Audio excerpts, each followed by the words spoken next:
بشكل خاص مختلفة. وفترتنا النهاردة مع الشباب، الأطفال، الطلائع، وطبعا عزف وطني وشعر أيضا وطني.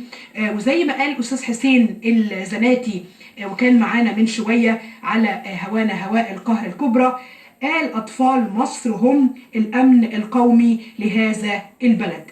احنا بنحتفل النهاردة مع أطفال مصر بعيد الشرطة. يارا هتسمعينا ايه؟ سألقي قصيدة بعنوان عيد الشرطة للشاعر رضا الطهطاوي. اتفضل. 1100 مليون تحية، 1100 تعظيم سلام للرجال الصحيدية، راجل الشرطة الهمام.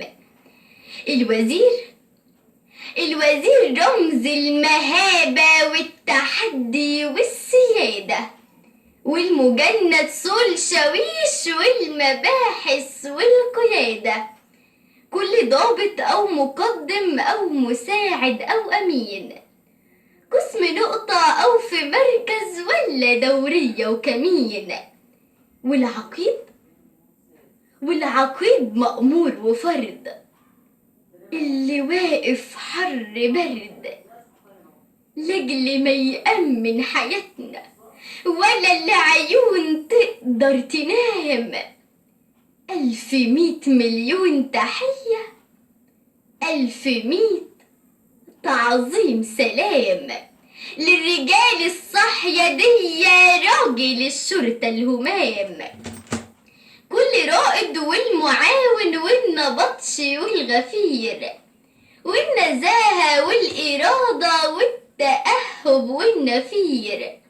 اللواء عريف ملازم والعميد عزم وحديد.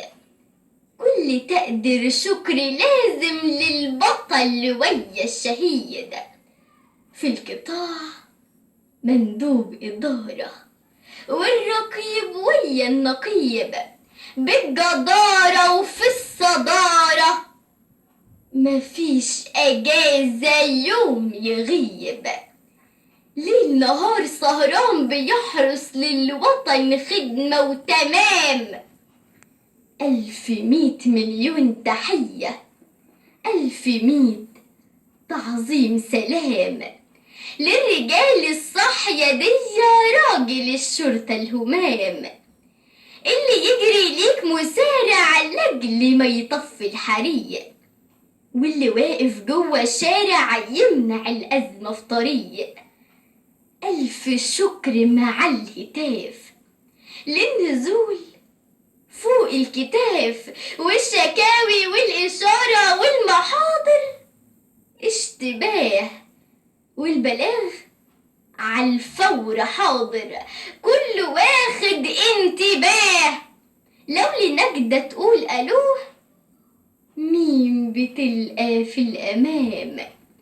1100 مليون تحية، 1100 مليون تحية، 1100 مليون تحية، 1100 تعظيم سلام.